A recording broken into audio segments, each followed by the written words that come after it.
the fourth and long-winded podcast. I'm Cody. I'm This Dan. is Dan. Oh, well, shit. Who are you? Dan. And today we are going to talk about FCS football.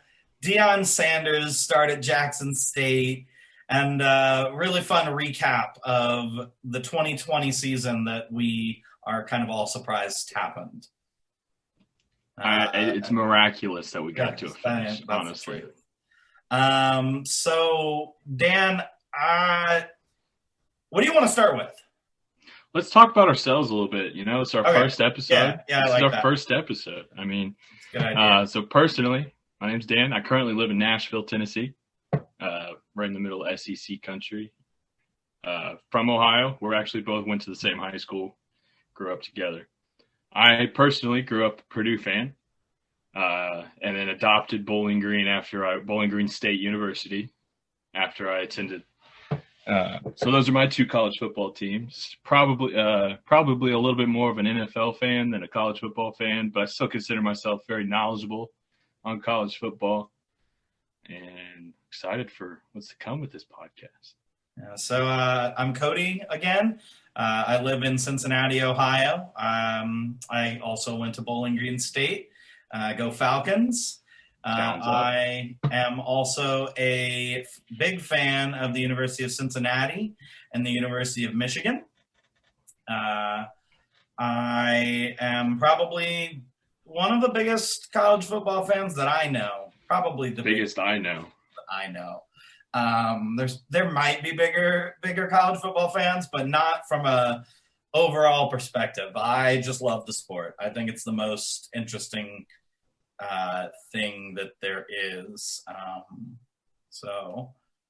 You want to dive into like FCS football? I mean, let's get into it. I'm so excited for the FCS. This is the first time ever. I think first and foremost, spring football should just be a permanent thing. I know the XFL and the AAF have tried in these past couple of years to slide into the spring slot, but I think FCS. I think it could do well in this little gap. So I actually did a lot of thinking on this, and I'm referring to my notes. But I really think FCS, for my entertainment purposes and me alone, should be in the spring football. I understand that there's going to be some people that are not wanting FCS in the spring permanently. And I get the idea, like, you know, that it's hard to deal with the recruits and the eligibility, transition from high school to college and everything like that. But I don't think that matters at all, because you're gonna get these kids on campus that at the FCS level, they don't get the early admits, they don't get that kind of thing that you see with like Ohio State and Alabama get these kids on campus in December, so they have a whole semester with them. You don't get that at FCS, and if you start in the spring, these kids are getting positive reps in practice. And beyond that, it's so entertaining to be able to go from the national championship game in January, and then things are boring, and all you have is the boring part of college basketball season, a little bit of NBA, and then you get football again. It's great. Super Bowl's over, football again. Exactly. It's great. Love it. I think it'd be a great thing for the FCS as well, because in the fall nobody pays attention to anything FCS and then the playoffs start until December, and then we're all watching North Dakota State fuck everyone, just roll over everybody. Yeah. By the way, it's going to happen again this year. That's one of my notes here. If North Dakota State doesn't win this year, I don't know what I'm going to do. Who's your long-term pick? Oh, it's North Dakota State's going to win the national championship. Oh, okay.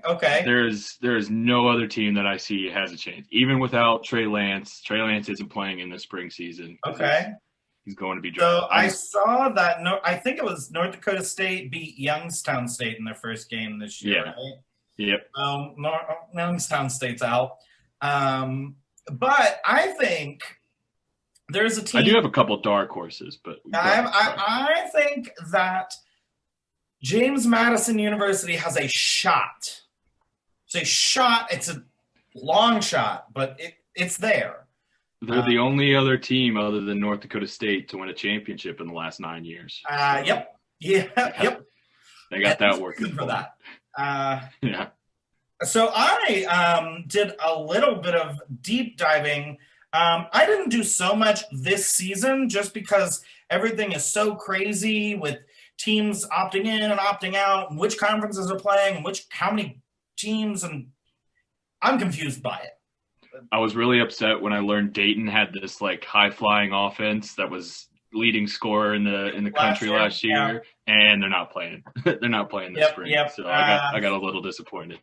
So my research that I did really brought me to some fun stories that are in the FCS right now. So I don't know if you remember the WAC conference. Oh, 100%. I'm a big college basketball fan, conference. So I'm very familiar. They have not played football since 2012. Jesus, I did not know that. Right? That's a long time now. And as of this year, they will be bringing back football. They're playing in the spring? They added Tarleton State, Dixie State, Stephen F. Austin, Sam Houston State, Albion Christian, Lamar, and Southern Utah University. And they are bringing back football. It looks like some of the teams are coming in 2021. Some of them are going to be coming in 2022. But for the 2022 season, the WAC will be back. And there's actually something that I think is really fun. Waction. You heard it first here. So Waction is looking to move the entire conference to FBS. Oh, really? It's no one officially has confirmed anything, but there's a lot of rumors circling around it because guess who is an independent in the FBS? Used to be BYU. No. Well, yes, but no. New Mexico State. New Mexico State has no interest in dropping down to FCS just to join a conference. But the WAC is interested in having them back. Gotcha. So you connect the dots, and it's like, It could happen. I saw at least 2 or 3 different sports writers kind of speculating on it. So if they're thinking it, I'm hoping for it. I love. It's always fun to see new teams and new conferences join the FBS. I would love to see, in addition to the Pac-12 After Dark, get some WAC 14 After Dark. So there'll be 14 teams from New Mexico State. I'm down for it. All right, so you want to talk about? Okay, I've taken done some research into a couple players to watch for the spring season. First things first, there's a couple players that aren't going to be playing that are notable. Zarek Cooper, quarterback for Jacksonville State. He's got some NFL potential, but he broke his leg actually because Jacksonville State's one of the teams. A lot of the FCS teams were allowed to play a couple games in the fall. Play against a couple FBS opponents. And Jacksonville State also conferences. Just Jacksonville State is. Yeah, there was a ton of conference realignment. Like 30 teams moved to conferences this season, or going into next season, I guess, fall. But yeah, so Zarek Cooper, who's a former Clemson backup, he was there in 2017. He has announced that he will be returning for the fall 2021 season. Nice. So he will not be entering the draft. Production. But yeah, a little nugget on him. Bowling Green State fans, both of us. In 2017, Syracuse, it's the only big win I think Dino Babers has really had as as a Syracuse coach. Yeah. As when they went down to Clemson and beat Kelly Bryant and them boys. But Kelly Bryant actually got injured at halftime, and Zaire Cooper came in to play the second half. But Syracuse ended up winning that game. I just thought it was cool, the Diener Babers connection. But yeah, so Zaire Cooper's a guy that we won't be able to unfortunately watch in the spring, but look for him back in the fall. A couple other quarterbacks who will be playing in the spring. Eric Barriere from Eastern Washington. Ooh, Red Field, gotta love it. And it's a high-flying offense. Last year, Eric Barriere, he had a completion percentage of 59%, 3,700 yards, 31 touchdowns, 4 interceptions. 31 touchdowns, 4 interceptions. He's a dual threat, 558 rushing yards and 8 rushing touchdowns last year. All right, who you got over under 1,200 yards passing? Over under 1,200 yards passing? Yeah, for him. Over, 100%. There's 8 games. They're playing an 8-game season. Over, 100%. All right, I'm looking forward to it. I did watch a little bit of video of him. He's a shorter guy. I think he's about 6 foot, but he's extremely mobile. He's got a rocket for an arm. I'm not gonna lie. He kind of he reminds me a little bit of Kyler Murray, like a Kyler Murray light. Like, okay, he's not as good as Kyler Murray, but it's like if an FCS version of Kyler Murray. That's what it made me like think. A Joe Flacco version of exactly. All right, exactly. Speaking of Joe Flacco, there's another quarterback who is not from Delaware, but he's 6'5", cannon for an arm. Like, he fits the Joe Flacco mold. Okay. He's a player for Albany, the Great Danes. Okay. His name is probably one of the best names I've ever heard. It's Jeff Undercuffler. That's a solid name. It's a solid name. Jeff Undercuffler. Undercuffler. That's a name. It's an extremely good name. But he actually led the entire FCS last year in touchdown passes with 41. So that's another guy to look out for. One more quarterback. Production here. Exactly. Another big-time quarterback for Villanova, known for their basketball, but also really good at FCS football. They're trying to Division I FBS. Yes, they are. Daniel Smith for Villanova. I've heard that name. He's an exciting player. He started out his career at Campbell, and then for the 2019 season transferred to Villanova, and had just a breakout season. Looking at the stats here, he had where is it? 60% completion, 3,200 yards, 35 touchdowns, 10 interceptions. He's also mobile, 457 yards rushing, 12 touchdowns. He had 12 rushing touchdowns. And I watched some video on him as well, and he kind of reminds me of like a hybrid Russell Wilson, Baker Mayfield. Ooh, okay. The way he runs and way he throws kind of reminds me of a Baker, like how Baker will roll out of the pocket on a bootleg. As long as he's not running from Arkansas police. Yes. There actually is. I remember when I did some research on him, there was something. There was a news article about him getting busted for something. So he does have some history as well. He's more like Baker than Russell Wilson. Yes. But he did transfer. He did transfer. So yeah, he's got that in common with Russ. But yeah, a couple more here. Running back Josh Davis for Weber State.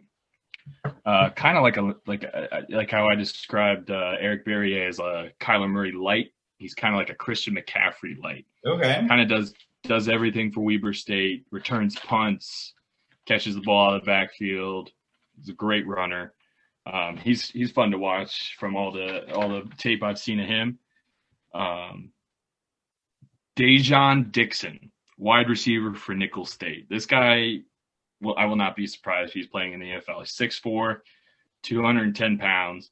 He's a big dude. He's physical, He's great on the up in the air and 50 balls.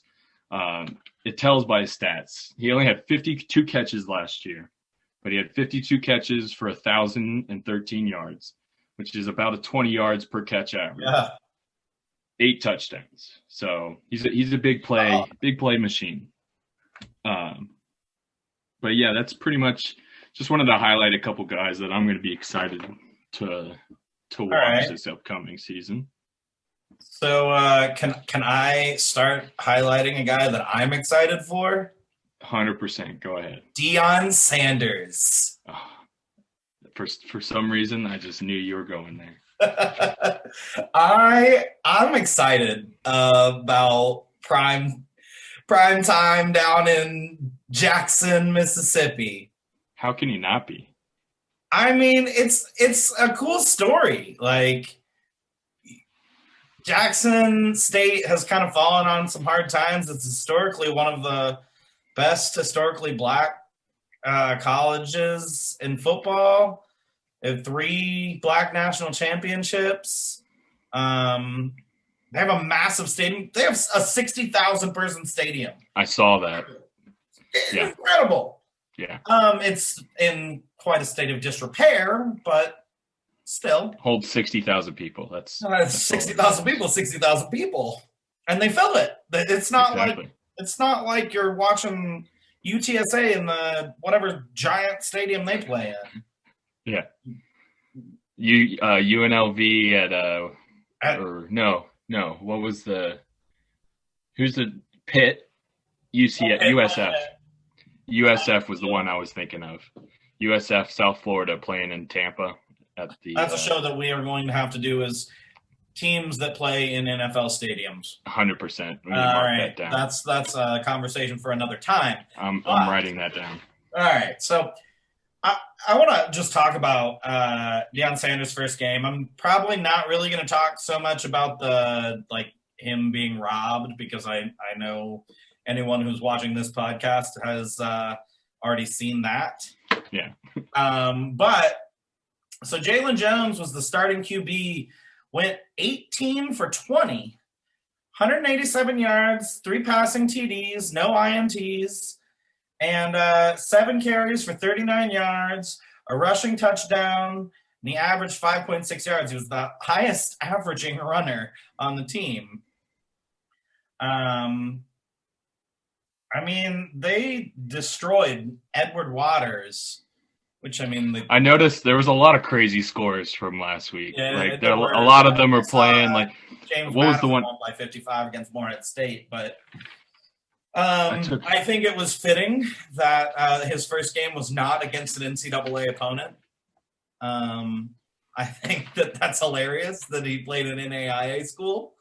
I don't know if you saw just Nicholls State. They won 87-3 in their warm-up game. Oh, that's a quality score. 90 points in a game. We're talking basketball. That's fun. Yeah. So I want to talk a little bit about Deion's instant impact so far.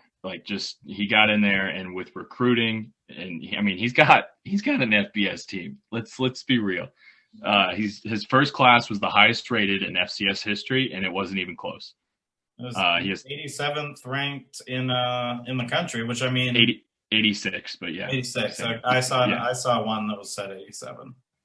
I think the next FCS school was ranked 127. I want to say something like that. That's how North Dakota State. Probably North Dakota State. I don't remember exactly. Probably, yeah. But the recruiting class includes 3 4-star players, 7 3-star players. His son is Shadur, is one of the 4-star, the quarterback. Yep. They also landed 14 FBS transfers from, I think, schools including Auburn, Florida, some of the big powerhouses.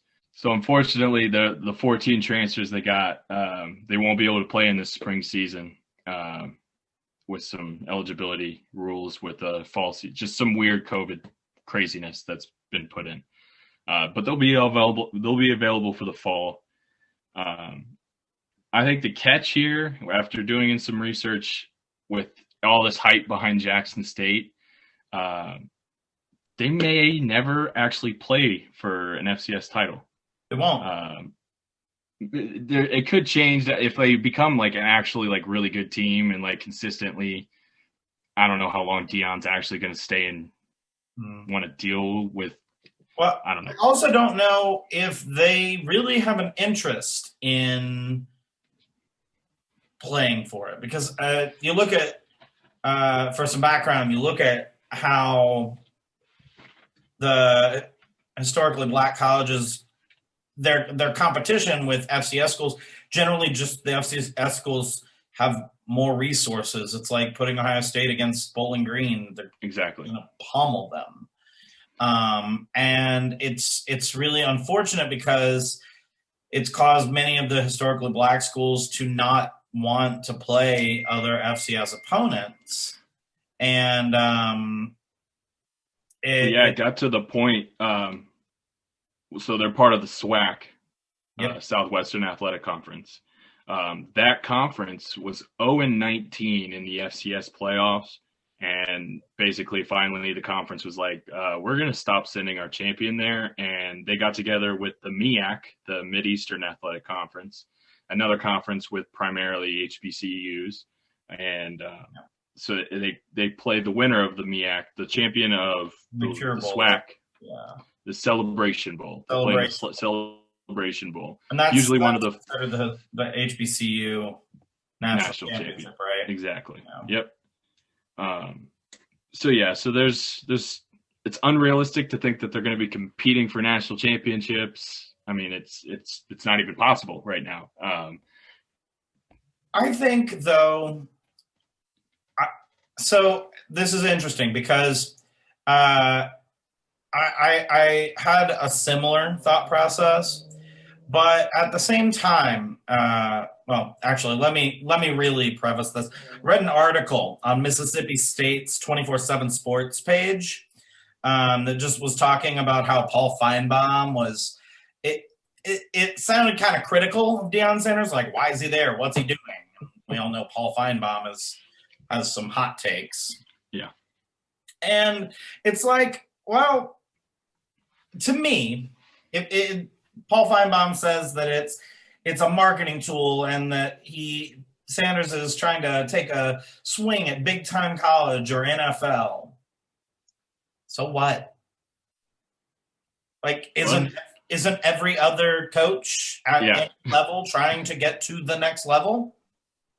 Like, I mean, maybe not Saban, he doesn't need to, but who isn't trying to improve themselves?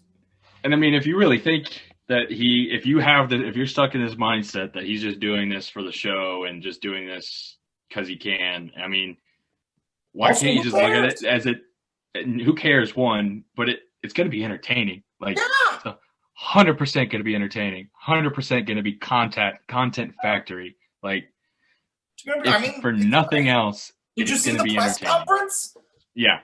Great. He rolled in an SUV in a caddy stadium. Like, what?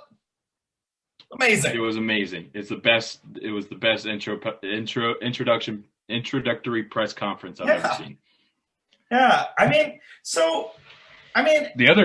One more thing. I read that he's helping to put he stated his goal is China to help HBCUs get put back in the mainstream and in a sports term.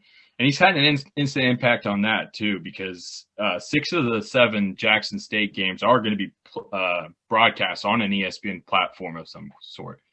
So immediately, right off the bat, he's got HBCUs back on television, back in the public domain. Yeah, I think that it's absolutely fantastic for Jackson State and HBCUs. I mean, yeah. So I did a little bit of digging. Back in 2013, Jackson State unveiled a plan for their new stadium. And it's obviously by now fallen by the wayside. But there's still somebody in that university that is like, we need to do this. And the idea was that they would build an on-campus stadium with a partnership with the city of Jackson and a couple other partnerships. The university there wants the site of their current stadium. So maybe they'd buy it and help them build a new stadium. And it would Mhm. be a 50,000 person indoor stadium. Now, Wow. they could not have afforded that on their own, or it would have 0% taken chance. years. I mean, some schools shoot for the moon, but this would have taken years and years and years. And by then, their current stadium would have been falling down. Yeah. And so I think that what if, he's there for 4 or 5 years and he's there for 2 years and they increase their marketing dollars. I mean, I'm sure that their enrollment has to be up. It had to have spiked. I mean, it always happens when teams are in the news. So the only concern I have with this whole Deion and Jackson State, I don't know if I want to call it an experiment or what I really want to call it, is that Sanders does have kind of Deion has a questionable history when it comes to running a football organization. I don't know if you remember, but a couple of years ago, he started his own high school, and he was coaching the football team, and it was basically just a complete disaster. I don't want to. There was even some like problems with law and stuff like that. I don't want to get into all of that. But so if there is one thing to be concerned about is he does have at least a spot on his resume of maybe failure and disaster. I think that's a legitimate concern, but they gave Urban Meyer another chance. So that's a very good point. And then he fucked it up 10 minutes in. Yeah. Maybe not fucked it up, but stumbled. I could not. But I think that's really all I had. Yeah, I was gonna say. I don't know if we want to. I think it's exciting. I love their new uniforms. I really like that they incorporated the red, even though red's not one of their colors, and they were wearing really all red. Doesn't make sense, but it's awesome. I don't really care. I mean, red, white, FCS awesome. FCS teams should literally just do whatever the hell they want with. Yeah, it's like the minor leagues of football. Exactly. Like what is it? The Philadelphia Phillies AA team is the Iron Pigs, and the Lehigh Valley Iron Pigs. That's what it is. And they have an alternate uniform where their logo is a piece of bacon. A piece of bacon, yeah. And it's one of my favorite uniforms. So when I worked at the athletic office at Bowling Green, I worked with this gentleman who I believe he had worked for Akron's AA baseball team or AAA baseball team. The Rubber Ducks. Yeah, the Rubber Ducks. And he told me about a promotion that they did where they invited soap opera stars to the game, and you could they did like a signature bench for them. And it was their highest attended game year in, year out. Because it's like one of the best parts of minor league. Yeah, because apparently soap opera stars don't make appearances that often. So people would fly from Australia to go to this game and get signatures. Just silly. Just crazy. Silly. But all right, we got off on a tangent. Minor league baseball. That's gonna happen a lot. All right, so do you have anything else on the FCS in general? I'm looking over my notes. I do. I do have one interesting story. So St. Thomas University in Minnesota. Have you heard anything about them? I feel like I've heard about them before, but I'm gonna start speaking, and then you're gonna go, oh. Okay. All right. So they are moving from D3 to D1 FCS. In one season. I think this sounds familiar. And it is because I found this so interesting. They got kicked out of their conference, but I've only ever seen teams really get kicked out of a conference for being bad, right? They got kicked out of their conference for being too good. I do remember this. So, all right, the teams haven't moved from D3 to D1 since 1993 when Buffalo and Dayton did it. But Dayton already was playing at D1 in basketball. So it's kind of one of those things. Yeah. But The university is more than twice the size of its next largest university in their old conference. Mm-hmm. They have 6,000 students, and they were part of the Minnesota Intercollegiate Athletic Conference. And their mascot is the Tommies. And the MIAC commissioner told Pioneer Press that, quote, the MIAC would have collapsed within a year if this action did not occur. That's great. The newspaper also reports that the Tommies have won more than half of all league champions across all sports over the last 10 years. They have won 57 championships. Jesus. You want to guess how many the next most is? 42? 15. What? Yeah. It's like when we are talking about total and complete domination, this team is dominant. So they are. They're playing in the spring, right? Or are they waiting? They're I going to don't be in the think fall. they're currently playing in the spring. I think that they're going to be playing in the starting in the fall. And it's interesting. They're going to be in the Summit League for all sports except hockey and football, and then they're going to be in the Pioneer League for football. And I think that makes a lot of sense considering D3 doesn't really have scholarships, and the Pioneer League is a non-scholarship league. Yeah. So I think that makes sense. I also don't understand why the Pioneer League has an auto bid to the tournament, but FCS confuses me. I love it. It's very confusing. Redheaded stepchild. But that's all I had in relation to the FCS. Seems like we've talked about everything I wanted to talk about. You want to get on to the 2020 season? I will. So here's a little nugget, one last nugget on the FCS. Mcneese State, they played their first game. It was a warm-up game. It was against some NAIA, whatever. I don't remember exactly who it was.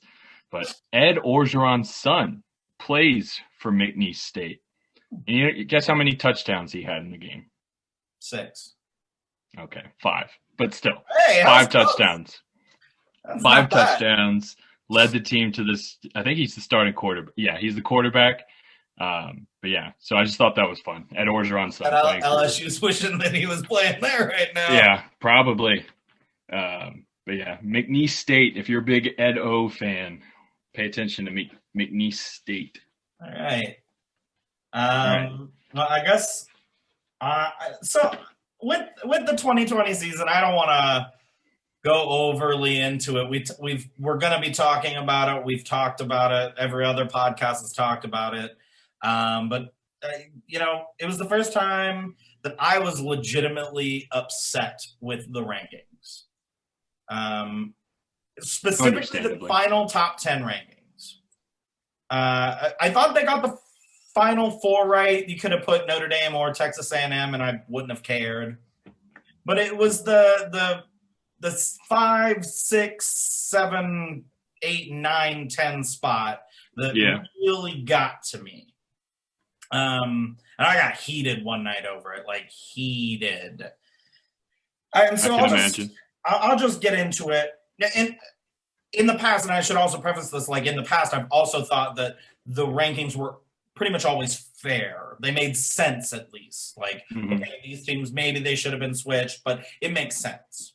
And so here's my top 10, my final top 10 before the bowl season would have been Alabama at 1, Clemson at 2, Ohio State at 3, Notre Dame at 4, Texas A&M at 5, Cincinnati at 6, and that's really where. And I know I'm a Cincinnati fan, but I would have been that way if it was UCF or it was Temple. Wait, you have Cincinnati above Georgia? I do. At the end of the before bowl season. Oh, okay. before bowl season. Okay. I thought we're talking like post bowl No. season So this rankings. is I was before like, bowl season. I So know it was Cincinnati's at I 6. know it was a painful loss, but they still lost. Oh, it was a great game, and like Georgia was the better team at the end of the game. It is what it is. But before the bowl season, that their resume, I thought, made more sense to put them above Georgia. And then I would have had Oklahoma at 7. I think Oklahoma had a pretty impressive resume. They redeemed themselves from one of their losses with Iowa State. And then I would have had Iowa State directly behind Oklahoma because I think Iowa State, despite having 3 losses, was an extremely impressive team. Yeah. They deserve to be there. I would have put Indiana at 9, and I would have put Florida at 10. I loved Florida last season. I know you weren't a big Florida fan, but I loved watching and I loved betting on Florida last year. Every single over, locked. So don't get me wrong. I'm not saying they're a bad team. They're probably better than every team from 6 to 10 on paper. But why the hell are we playing the game if it's on paper? They lost to LSU, and they should not have lost. Shouldn't have even been close against LSU. That's honestly, that's my biggest sticking point because I can get behind their other losses. Like lost to Alabama, they played them close. It's fine. Yeah, they probably gave out Alabama their best game. Probably. Yeah, it really was. They played them closer than anybody had played Alabama. Yeah. There was that random Ole Miss game where Lane Kiffin and boys were in a shootout, but a nut. But so I don't know. You lost 3 games and one of them was to a really bad team. It's Fair not enough. like you lost to LSU, who was also, a 1-loss team or a 2-loss team. LSU was bad last year. They had a losing record. They didn't go to a bowl, and not because of their bowl ban. Yeah. So that's really where I had an issue is Florida. I completely understand. Yeah. I guess I just fell in love with the offense. It's fair, they were so good. I have a few like little principles for the playoff committee that if I had a hammer and a gun, I would show them what those were. Fuckers, listen to me. All right, so Florida rounds out the top 10 for you. Yeah, and I didn't really make anything past. If I had to go off the cuff right now, I did not prepare a top 10. Yeah. This is just completely off the top of my head. I'm looking at what the final rankings were. Obviously, you have to have Alabama at 1. Yeah, I'd put Ohio State 2. Okay, so wait a second. No, before the bowl season. Okay, before the bowl season. Yes, I'd still have Ohio State at 2. I know everybody liked to hate on Ohio State. They only played 6 games, whatever. I thought Ohio State was a really good team this year. And then I'd have Clemson at 3. I do not like the Notre Dame team. I don't think they were that good, but they went 10-1. So I'm going to put them at 4. I don't think they deserve to be in the playoff. I don't think you can put anybody else in there. Oh, but after it's not that, about deserve, Dan. It's not about deserve. It's about this is a whole nother discussion. Texas A&M would be next. I think there's some pretty big things coming these next couple of years. Texas A&M might push Alabama a little bit these next couple of years. Yeah, I think you might be right. The Jimbo experiment is turning into it's actually been pretty successful. I'm a little surprised it's working out, if we're being honest. I agree. Then I put Oklahoma at 6. I think they started off the season rough, but then after that Iowa State loss, they kind of got it together. So that's Oklahoma at 6. Going into the bowl season, I'd probably put Cincinnati at 7. I probably would. I watched a lot of Cincinnati this year. I thought they had one of the best defenses in the country, if not the first or second best defense in the country. I just thought Desmond Ridder was fun to watch. Yeah. I don't think he really has any future in the NFL or anything like that, but he was a great college quarterback, and he was really fun to watch. So Cincinnati at 7, and then probably at that point, probably would put Georgia next. I don't like Georgia. I don't like the way they play, but they're good. I don't either. That's why I left them out of my top 10. I mean, they're good though. Like they are. It's always ugly to watch. Like I had them if I would have continued, I would have had them at 11. So, and I honestly think that from like 6 to 13, 15, 14, you can throw any team in there, and exactly. They're just as good. And then I would put Northwestern at 10. I think Northwestern going into the bowl season. Ooh. I think Northwestern was better than a lot of people gave them credit for. I would.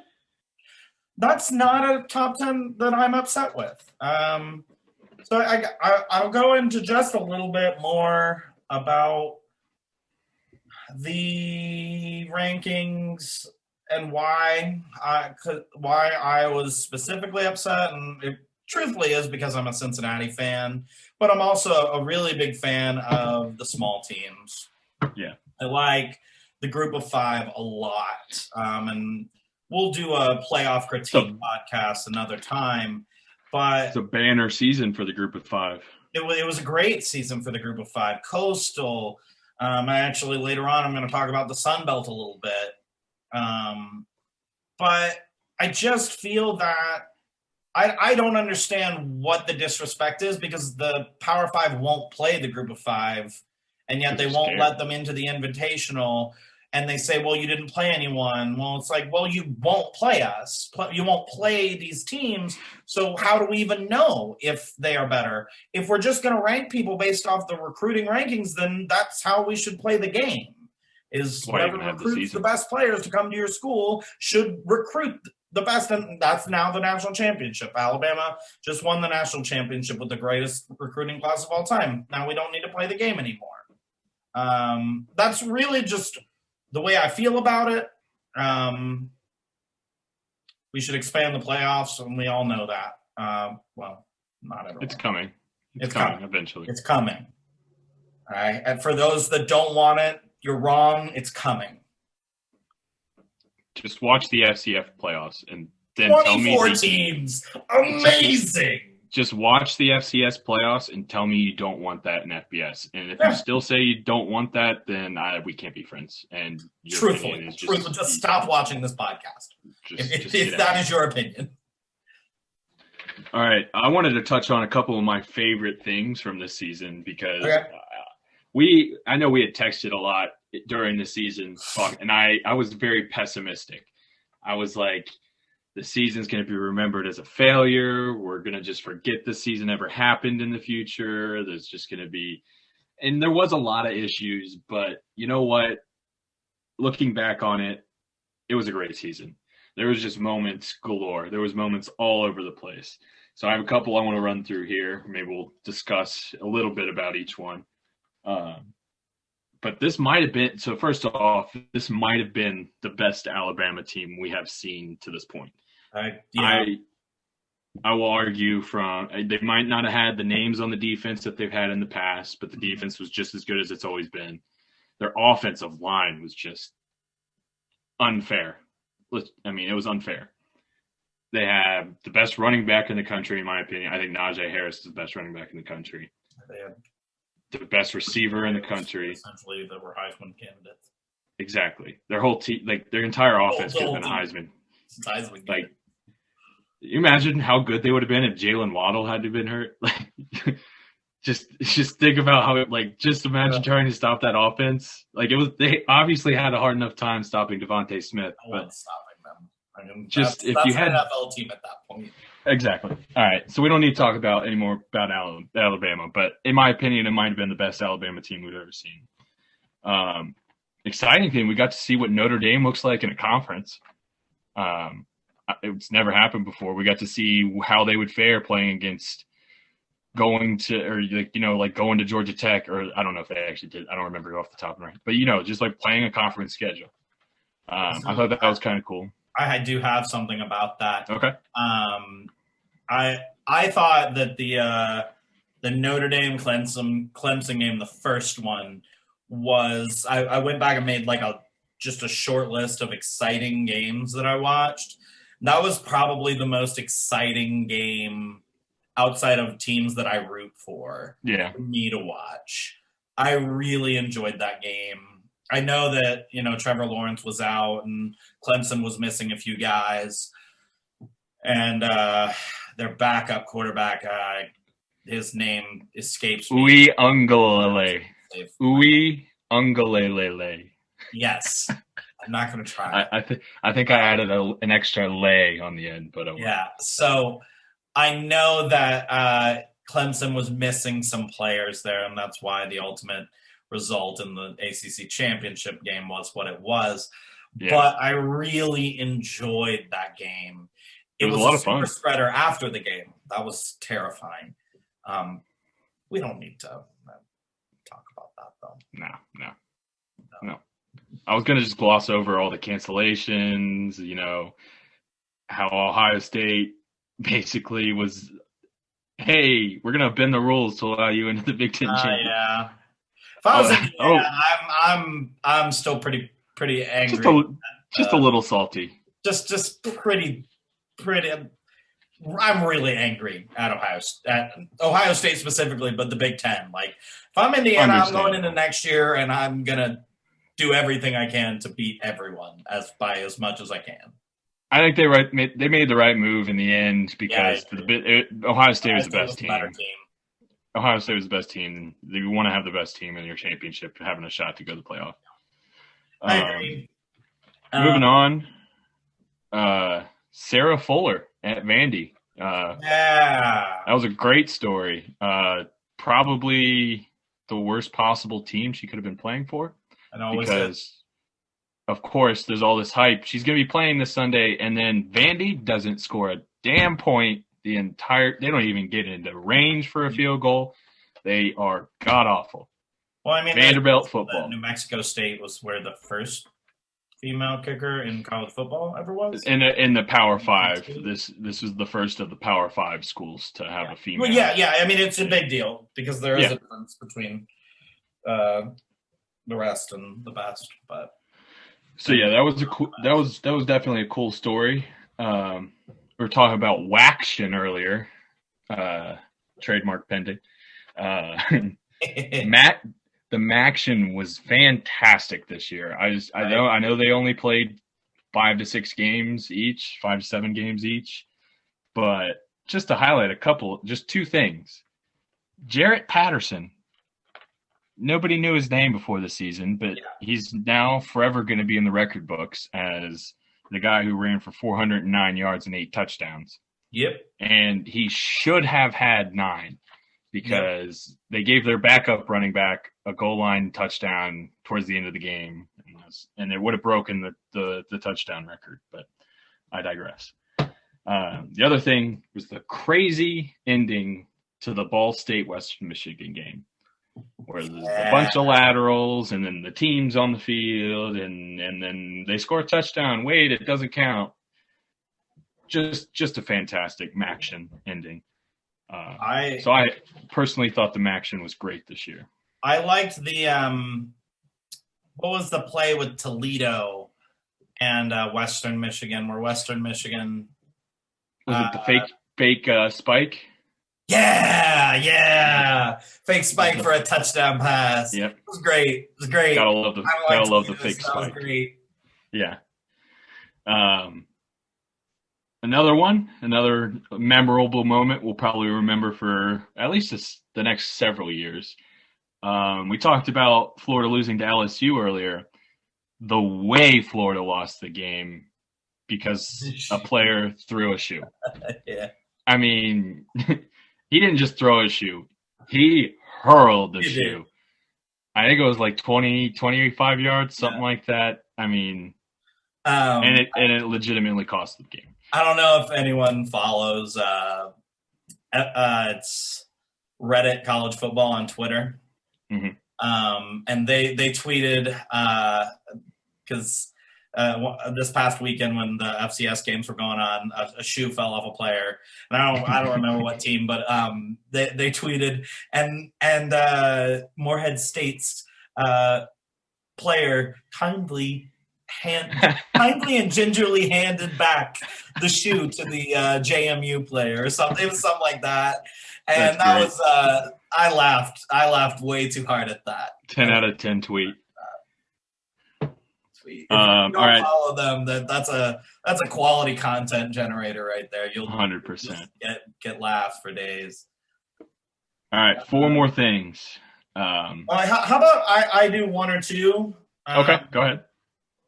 So I'm just gonna run down my list and just real quick, 1 or 2 things. So I guess in looking back, I was a Big 12 fan this season, but really I think it was just because I wanted them to be bad. So I watched every game to hope that both teams lost. And I really enjoyed watching Texas Oklahoma. It's normally a game I hate watching.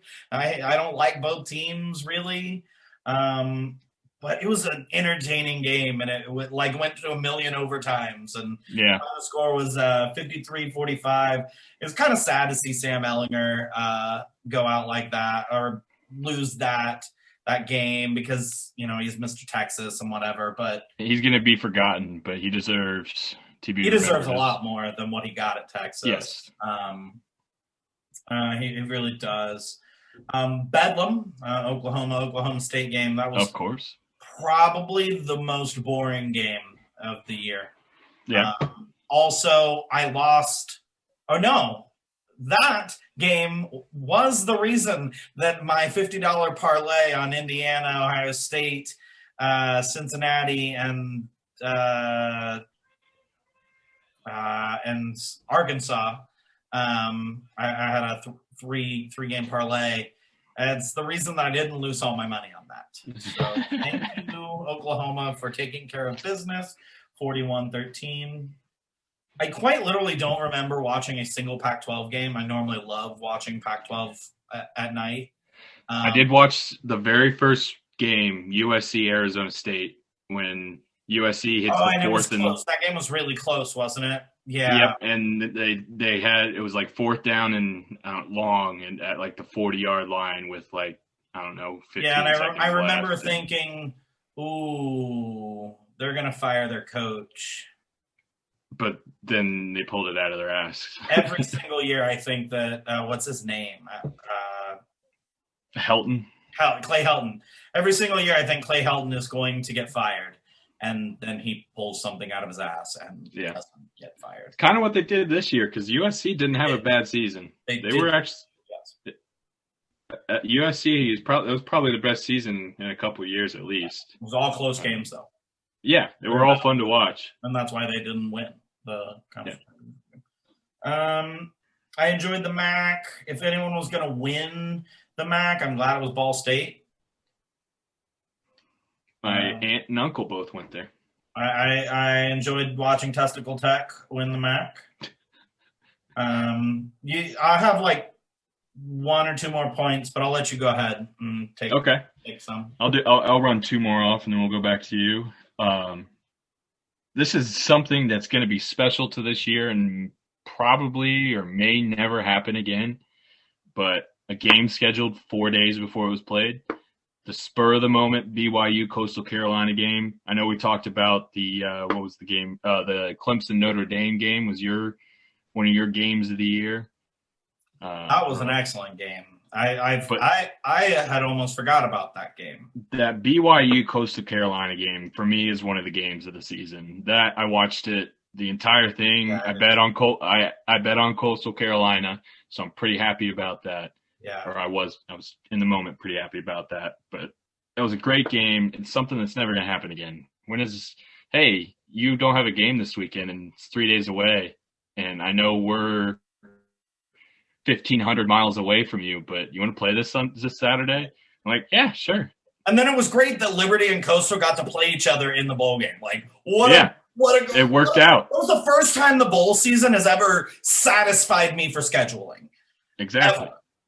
Um, so I actually have a little something on that. Did you happen to see any of the like storyline of the BYU bus or BYU equipment truck going from BYU to Coastal? It feels like I remember something, but I forgot about it. It's literally like a 4-day drive from Provo to Daytona. And so the equipment I think Coastal Carolina, isn't that in Myrtle Beach? Yeah, you're right. Carolina. Myrtle Beach. My bad. Daytona. So it's literally like a 4-day drive from Provo to Myrtle Beach, and apparently BYU has these two guys that have been driving this truck for like 20 years. They like because BYU goes all over the country. Yeah. Probably more than most teams ever fly. BYU flies.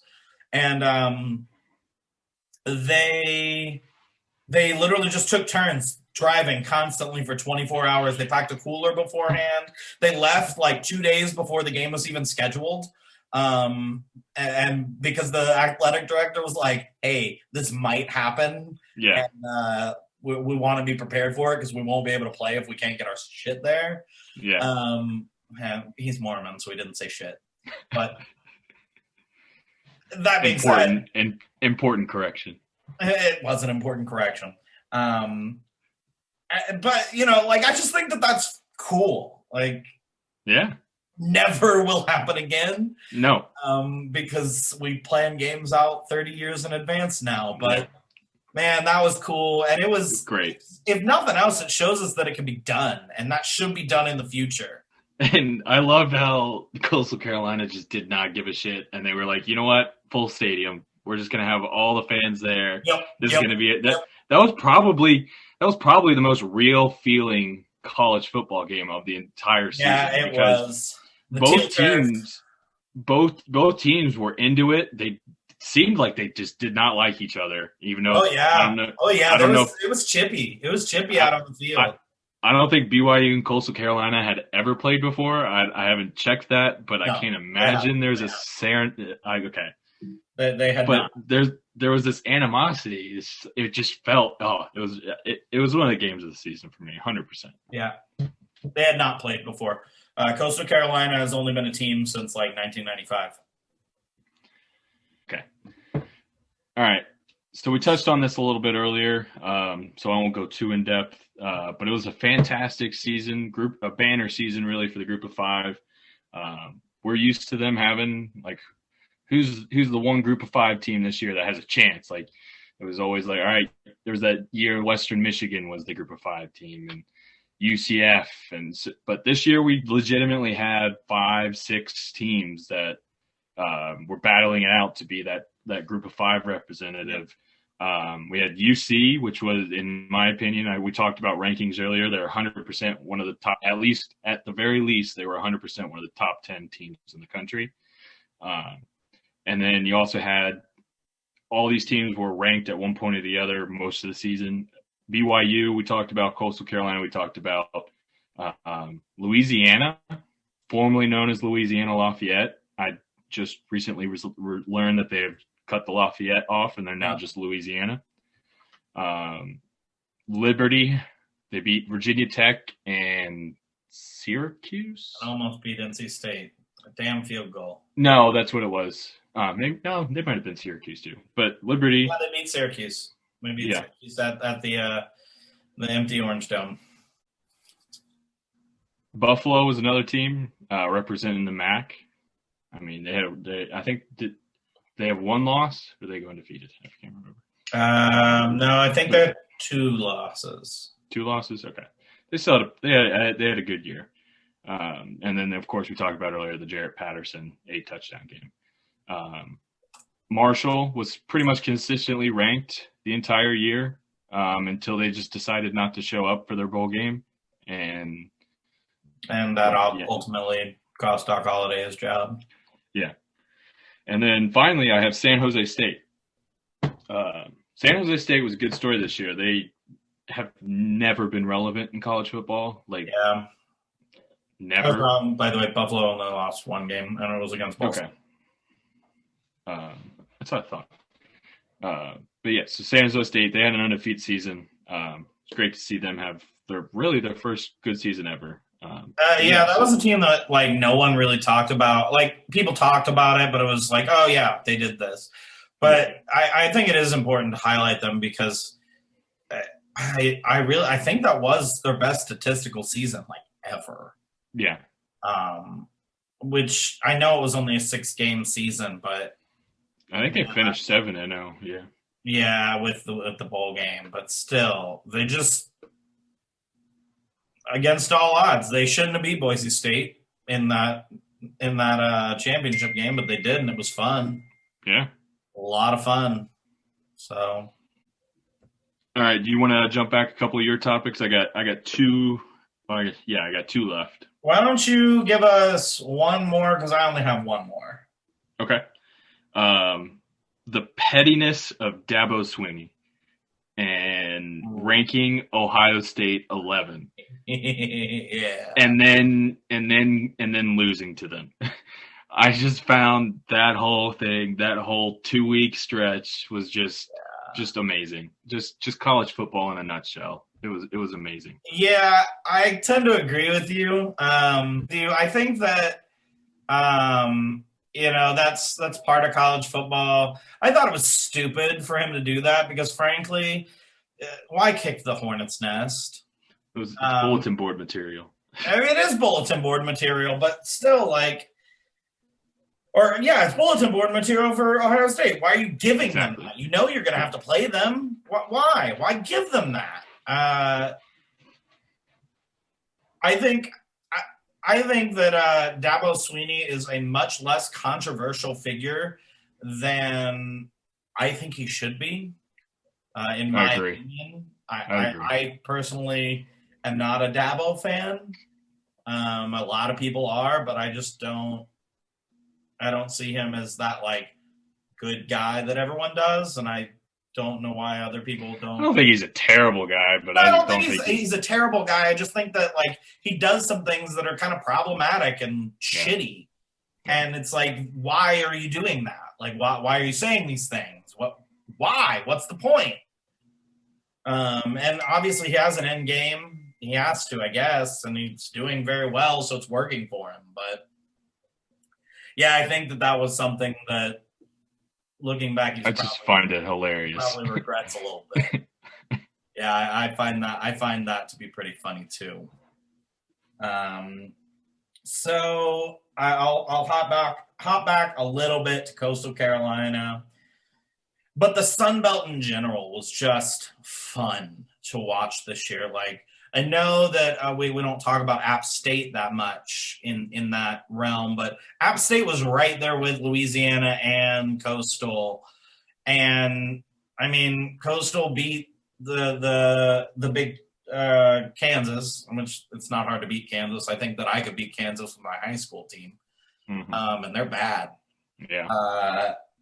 That being said, Louisiana beat Iowa State, and that was impressive. I watched that whole game. I was glued to the screen, just could not look away. It was amazing. 100%. And so I used to think that the Sun Belt was forgettable. I forgot who was in the Sun Belt. And this year was really refreshing because I really enjoyed watching the Sun Belt. And I hope that they are here to stay. I hope that they're the next conference that starts producing coaches and has a couple players going to the NFL, things like that. I did didn't the Coastal Carolina coach sign an extension or something? 6 years, yeah. Okay. I did very much like that move because I think I messaged you when we were talking about the South Carolina job and who would be a good candidate, and I threw him into the mix. But I actually didn't think he was the greatest candidate for that because also that's a different story. Yeah. But South Carolina's kind of a terrible job. I mean, yeah, I think it's still a step up. I think from Coastal Carolina, it is. But whole other separate discussion on that. Last thing I had, I don't know if that was pretty much all you had on the Sun That's Belt. it for me. All I got. Okay. Last thing I had before we transition to the end of today's show was just the feel-good stories we had this year, teams that have really never been relevant in college football or just had these little blips of years, had really outstanding seasons. So I talked about San Jose State a little bit ago. So that was one of them. A couple others, two from the Big Ten, Northwestern. Yeah. Probably their best season since Pat Fitzgerald was a player in the 90s. Indiana was another one who they just jumped on the scene, and it really sucks that Michael Penix got hurt because it would have been great to see what that Indiana team could have done. I don't think they're going anywhere. I really like their coach.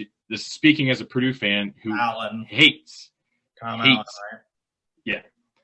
Indiana, but I do like what they got going on over there, and he's fired up. Very disappointed on what we got going on at Purdue right now, but we won't get into that. Maybe the choo-choo train will bring some better recruits. I need a new coach. That's what we need. I'm done with Braum already. All right. Completely different thing. Okay. Completely different thing. All right. So one more little segment before we close out the show today. I've got a couple trivia questions for my co-host Cody here. Cody, are you ready? Yeah. All right. These are all relative to the 2020 season. Okay. First question. What team lost a game because the QB spiked the ball on fourth down? Ooh. There's a connection to a school we both went to. Was it Toledo? No. Syracuse quarterback. I remember. Rex Culpepper spiked the ball on fourth down. What game was that? I can't even remember. I remember I looked at it, but it doesn't really matter. All right. Next question. When was the last time that Army-Navy game was played at West Point? I don't expect you to get anywhere close, so if you could just even name a time period. I think it was 1954. Close. It was 1943. It was the only other time. That's the only other time that the Army-Navy game has been played at West Point. Yeah, I've known that that's been a neutral site game for a while. All right, two more questions. Who had the most yards and touchdowns from scrimmage last year? Yards and touchdown from scrimmage. Well, it would have had to have been a player that played like all 12 games, right? Sure. Oh, God. It's an SEC team. They're from an SEC team. Oh, is it Alabama? No, what's the player? Who's the player? Oh, it was the player. Who's the player with the most yards and touchdowns from scrimmage? Was it Mac Brown? Mac Brown's a coach for North Carolina. Mac Jones. Yeah, Mac Jones. Was it Mac Jones? It was not. It was Najee Harris. Okay. I was thinking the easy answer is Devontae Smith, but it was actually his teammate Najee Harris who had 30 more yards than Devontae Smith and 6 more touchdowns. 30 touchdowns for Harris, 24 for Devontae Smith. I just thought that was interesting. I thought obviously Devontae Smith was clear away the best player, but the stats say Najee Harris. Najee Harris was maybe not the best, but he had the better stats. All right, one more. I'm 0 for 3. I got to get this one right. Which team had the best defense in the country based on Football Outsiders' DFEI ratings? DFEI ratings represent the per-possession scoring advantage each team's defense would be expected to have on a neutral field against an average offense. It's close to home. Did I say the second best defense, or did I say the first best? I think you said the first. Okay, I meant the second best. Is it Cincinnati? It is Cincinnati. Yeah, Cincinnati. Yeah, was it Clemson first? No, I will give you extra points if you can nail this. We have talked about them already in the show in the recap of the 2020 season. Unexpected team. Don't think big time. Think of the feel-good stories. Is it